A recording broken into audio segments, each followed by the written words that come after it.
Hi everyone, and welcome back to my channel. I am super excited today because I'm going to be unboxing some packages that I ordered, and I'm going to show you all what's in those packages. I went online to Staples and I thought, my business cards, these are the same ones that I designed in Canva. I just uploaded them in the Staples business card design window. At my events, my customers have several different ways to pay for their products. They can pay cash, they can tap their card, they can insert their card in the card reader, or they can use PayPal or Venmo. And I just wanted something that was a little simple for them to scan their cell phones, because I have very independent customers. They'll come to my booth. A lot of them know me already. They'll pick up what they want. They know how much it costs, and they're just scanning their phones and sending me the money, and I package it up for them. If you've been with me for a while, you know that I recently rebranded and changed my name from Morning Tea Inspiration to Janae Rose. And for Morning Tea Inspiration, I had a long banner that went across the back of my tent, and I also had a huge stand-up banner. But since I changed my name, I needed new banners. This is what I came up with. And here's my banner. It is 72 inches long and 36 inches high or tall. Very simple, very basic, very clean, minimalistic. I love it. At first I was gonna get my long banner printed through UPS, but they only had a shipping option. They didn't have a pickup option, and shipping was like $36. So I opted to get it done at Staples, and they had a 24-hour turnaround. It was actually ready the next day, and I didn't have to pay for shipping. So the money that I shaved on shipping, that's what I used to purchase my business cards. So always do your research before you make a big purchase like that.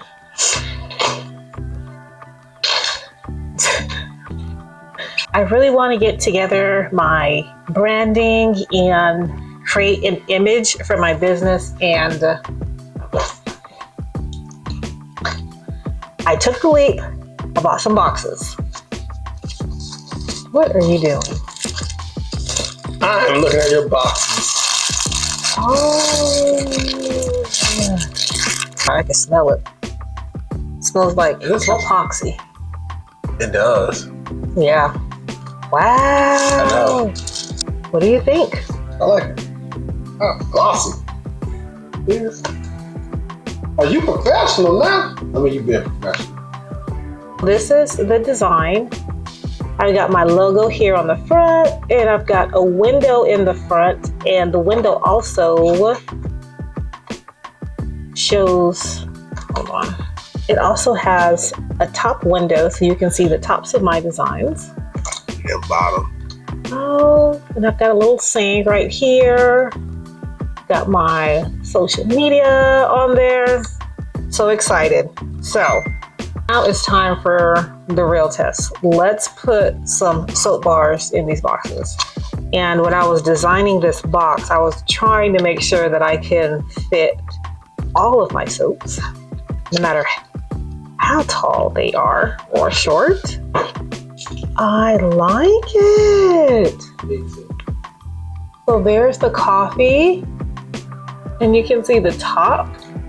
I'm just going to print the fragrance of the soap and put it on the front, and then I'm going to individually do my ingredients on the back. And last but not least, I'm going to try, remember that soap fail that I did a few weeks ago? This soap is not nearly as tall as the other ones, so it's a lot wider. So I'm really curious if this is going to fit in my boxes as well. It's a little snug going in there, but it fits. It fits in there, nice and snug. And that's all my unboxing fun for the evening. Today is our oldest son, Colonel's birthday, so we're going to make him some bacon burgers because he's real simple. He's real simple like that. And I'll bring you guys back tomorrow. Welcome back, everybody. It's the next day, and now I'm going to go ahead and knock out that cotton candy fragrance cold process soap. And that's going to go along with the cotton candy candle that I made and the cotton candy bath bomb that I made. They turned out absolutely wonderful. I'm actually sold out of the cotton candy candles already, so I need to make another batch of that ASAP. So for today's colors, I've got Buttercup Mica from Brambleberry. I decided to add a yellow in there, even though it wasn't in my candle or my bath bomb. I've also got Caribbean Blue Mica from Brambleberry. And these are the 2-ounce samples that I purchased from them. And I also have Flash Dance from Matte Mica that I'm going to use for my pink color. I also have a lot of products and soaps that I need to label, but my good friend Monica said she was going to come over today and help me knock that out as well. So I am very, very blessed. So without any further ado, let's get started. And I've been brainstorming and I have an idea in my mind what I want this soap to look like, but I'm not 100% sure that I'm going to get the results that I'm looking for. And I've never soaked with this fragrance oil before, so I don't know how it's going to react either. I did, however, do a little bit of research to see how much vanillin content was in this fragrance oil, and it said between 1 to 5%. The results that I usually get in cold process is either no discoloration or a slight yellow. So I also thought that was another okay sign to add that yellow.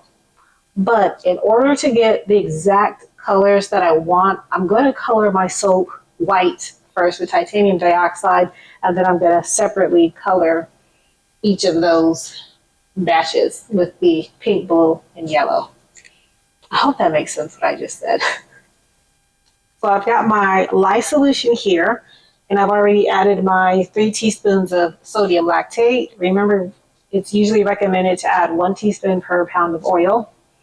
And I've got my melted oils and butters here. All the temperatures have cooled to about 100 degrees Fahrenheit, so I am ready to soak.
Welcome back, everyone. It's a few days later. I'm going to go ahead and cut that cotton candy soap for you all. And this is the inside. Wow. I see a little bit of white titanium dioxide, and that's okay. It still has a lot of nice, vibrant colors. And this fragrance oil was really well behaved. So happy how these soaps turned out. I was a little bit nervous about the pink because it started to turn orange when I had a fluid batter. The manufacturer said that it had 0 to 5% vanillin in it, and the soap would discolor to a yellowish color. And the yellow is still there, but the pink has actually come back. So this is absolutely wonderful. If you want this recipe, it's going to be posted on my Patreon, which is posted in that description box below. And please give me a huge thumbs up if you like this content. And please hit that subscribe and notification button so you can be notified anytime I post new content. Thank you all for watching. Until next time. Bye, guys.